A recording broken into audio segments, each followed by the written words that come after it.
Salut les collectionneurs, bienvenue sur Baka. Comme on l'a fait avec Dragon Ball, on se retrouve à l'Anime Japan 2023. On a des petits visuels, notamment grâce à F Hobby Japan. Et on commence avec du One Piece. On a pour le mois de mars, donc ce mois-ci, une Battle Record Collection de Monkey D. Luffy qui va taper en l'air. Ouais, il va taper en l'air. Bon, tu sens l'impact du haki. J'ai envie de te dire, elle est bien. Et en même temps, elle est un peu plastique. Mais par rapport au prix et par rapport à la gamme, ça a le mérite de proposer de la variété, même si le socle, c'est un socle de l'enfer, comme d'habitude, on n'aime pas ça, mais je sais pas trop me positionner, en fait. J'aime et j'aime pas. Voilà. Ouais, elle est correcte, elle est dynamique, disons que ça offre une autre perspective. C'est peut-être pas ce qu'on collectionne nous, ce qu'on aime le plus, mais pour quelqu'un qui voudrait un Luffy dynamique avec une pose comme ça dans son combat contre Kaido en plus, hein, c'est à signaler, bah prenez-le. DXF, The Grand Layman avec cette fois Kiemon. Bon, son manche de katana est tordu, mais ça, un coup de sèche-cheveux et puis ça repart, évidemment. Mais la modélisation de Kiemon, si on est sur le produit final, là, elle tue. Tue sa mère. C'est du prize, on vous rappelle. Hein. C'est-à-dire que les Grand Line, c'est des figurines que vous trouvez au Japon à 10, 12 balles, 13 balles, voilà. Vous avez même dans les machines à pince. On vous rappelle le concept de la figurine. Et ça, vous l'avez en France entre 25 et 35 selon la boutique. Je fais large parce qu'il y a tous les prix. Bah, excuse-moi frère, mais je trouve que pour le prix, c'est plus qu'honnête. Hein. Si on a cette réalisation-là, regarde sa beubare, sa barbiche, il n'y a rien qui bave, les yeux, non, propre. Pareil pour le membre du CPI-0, Aegis, hein. Tu vois, il y a les petits traits de moustache, de barbe et tout ça sur ce qui doit être son masque ou son visage peint en blanc, je sais pas. Bah, il est fidèle à ce qu'on a dans le manga et l'animé, donc non, franchement, vraiment pas mal. Là où peut-être il y a un petit down, mais il y avait une difficulté aussi dans le sculpt, c'est avec Denjiro. Denjiro, les cheveux, démarcation sur les rouflaquettes, c'est un peu dommage, hein, mais on reconnaît quand même le personnage, je trouve. Ouais, après, c'est ça, son personnage est un petit peu plus compliqué à faire aussi, donc allez, on va dire, ça passe. Ensuite, on a Okiku. Bah, ouais, Okiku, c'est un peu dommage que la finition soit pas top pour les ornements de l'armure, je trouve. Tu vois, il y avait un truc à faire pour son... Le truc orange, en fait, que j'aime pas. Autant les petites dorures, ça a apporté un peu de quali, mais tu vois, les gros blocs orange qui sont censés être une armure, les gens. Hein. C'est des Lego. C'est des Lego, c'est ça. Ça fait très Lego et c'est très dommage parce que... Bon, ça casse un petit peu le côté luxe qu'elle est censée avoir. Par contre, cette Yamato enfant, c'est où qu'on signe. Ouais, elle est parfaite. On avait vu des visuels déjà il y a quelques jours où déjà c'était vraiment parfait. C'est un sticker l'alarme, mais pourtant tu vois, je trouve que la proposition est top. Les détails sont là, la finition elle est comme il faut pour une figurine prize. Là où Hiyori, le visage on le reconnaît, ce qui est plutôt bien à signaler sur une prize, hein, parce que c'est un peu plus petit là au format DXF comme ça, par rapport à ce qu'on a déjà eu notamment en glitter où elles sont un peu plus grandes. Mais c'est vrai que les détails se perdent un peu sur le kimono, c'est un peu dommage.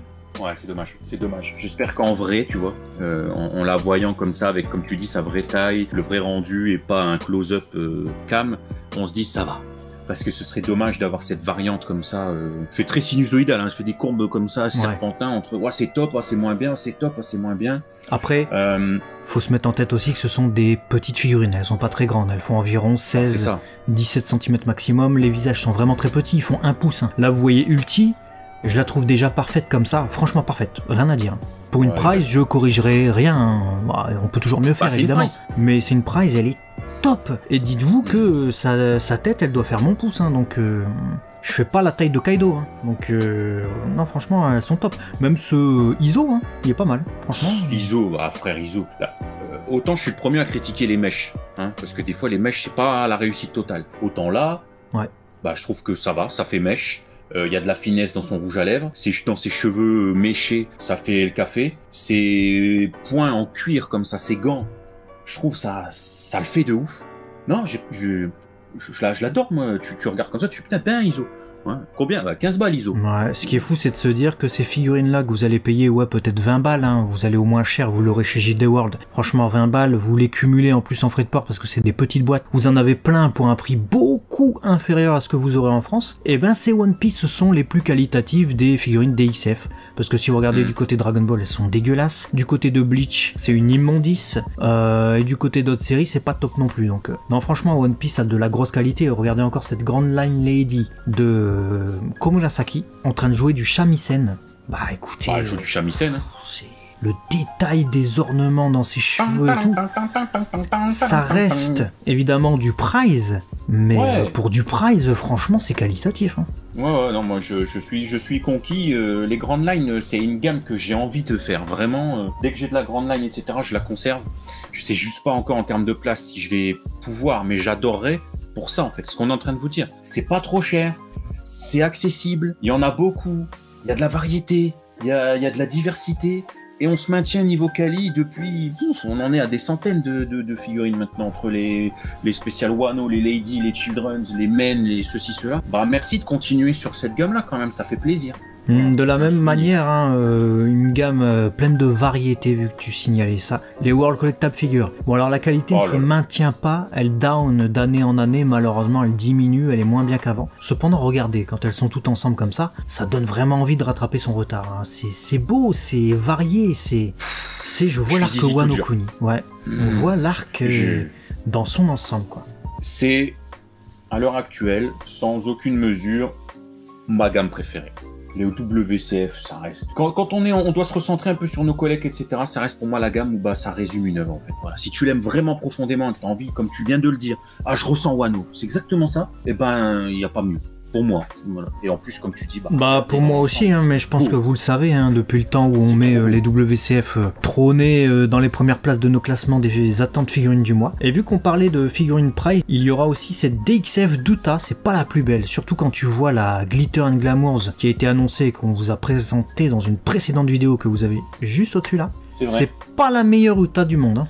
Non, c'est pas la meilleure Uta, visage assez plat, mèche rose, bon, on lui a éclaté de la cire de bougie sur le visage, c'est pas la folie. Bon, on verra en vrai, c'est dommage. Shanks c'est un peu mieux, après si vous voulez un beau Shanks, je vous conseille la King of Artists, hein, qui est, je crois qu'elle est sortie. On vous l'avait présentée aussi en vidéo, celle-là, la King of Artists, elle est vraiment magnifique, détail des veines sur les mains et tout, les muscles encore plus saillants que ce que vous aurez là. Mais cette DXF, elle fait le café, je trouve. Ouais, elle fait le café, je suis d'accord avec toi. Dans l'ensemble, ça va être comme les WCF, c'est-à-dire qu'individuellement, tu pourrais dire, ah, mais ensemble, voilà, tu vas le voir, tu vas dire, ah putain, il y a Shanks, machin, etc., parce que ton œil, il ira partout. Elle fait le café. Totalement d'accord avec toi. On va passer du coup à cette gamme qui semble reprendre le concept des Solid Edgeworks Dragon Ball. C'est exactement ça. On a donc Zoro, Sanji, Luffy. Bah, c'est de la pompe. Voilà, ils se sont dit ça a bien marché les Solid Edgeworks, on va faire exactement pareil. On va faire les persos en train de se diriger vers nous, sauf que je crains le pire pour les socles. Parce que les Dragon Ball, il n'y a pas des socles comme ça dégueulasses. Hein. Là, Sanji, Zoro, on voit qu'il y a un gros socle noir sous leurs pieds. Qu'est-ce que ça va être? Et le Luffy, la finition est pas folle. Ouais, tout. Si tu regardes un peu le Zoro, je trouve que bon, le visage, son bandana, on dirait qu'il a mis un bonnet limite parce que c'est assez grossier au niveau de la façon dont il est posé. Le Sanji, il y a des grosses démarcations et on dirait que c'est son costard, il est couleur Babybel, frère. Ma fille, elle prend des Babybel au cheddar violet. Je te jure, la tête de ma mère, c'est la même texture. Non, mais vraiment. Bon, après le Sanji, en main hier soir. Je trouve que ça reste le mieux des trois là sur ces visuels qui sont peut-être des visuels finaux, hein, parce que vu la qualité un peu pétée du cul, si vous cherchez un Sanji avec son costard Babybel cheddar, je pense que le meilleur, ça reste quand même cette King of Artists. Hein. Ah bah ça c'est beau. Là, ça c'est beau, il y a la clope, il y a la finition, ses cheveux, on voit tout de suite des vush, on voit ce petit travail creusé un peu ci et là dans le costard qui donne vraiment un travail de sculpte. Non, j'aime bien, ça va, ça c'est beau ça. Laquelle t'as préféré parmi cette sélection? WCF inclus ou... Ouais, bah oui, ça fait partie. Ah, écoute, je vais te dire, bon, je vais enlever les WCF parce que c'est vraiment un ensemble. J'ai été impressionné par le ISO. Ouais, le ISO, écoute, je m'attendais à ce que ce soit beaucoup plus compliqué vu le personnage et ouais, je dirais ISO. Et toi? Alors si on doit mettre de côté les WCF, moi ça serait Ulti. Ulti, je pense, hein, ouais, j'allais le dire. Ouais, j'ai bien aimé Ulti. Après, je trouve que Kiemon aussi et le CP0 et Yamato aussi, les trois sont... Ouais. Bah dites-nous dans les commentaires lesquels vous avez préféré parmi cette sélection de One Piece qui, vous voyez, propose encore des prices de qualité en 2023. Et à très vite sur Baka la chaîne. Collectionneurs, des bisous, on vous aime. Comme non, Babybel.